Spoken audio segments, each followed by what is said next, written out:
is Myrna from A Quilter's Choice APQS West.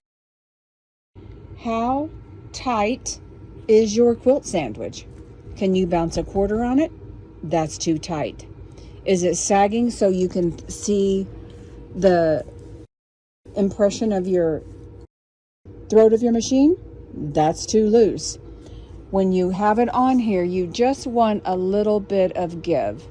What I do when I roll my quilt, I put my hand on my rail here. If you have the standard table, I just put it on the roller.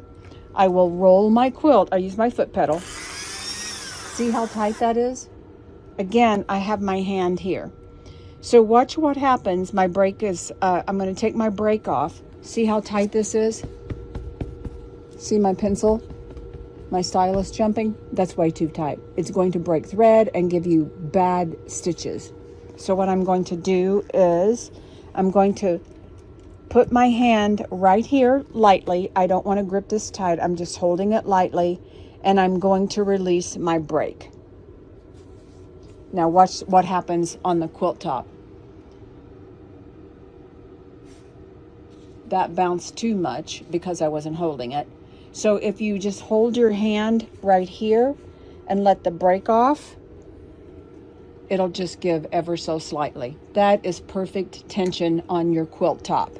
If you don't have the power advance, it's the same thing. You're advancing your quilt, you don't want this tight.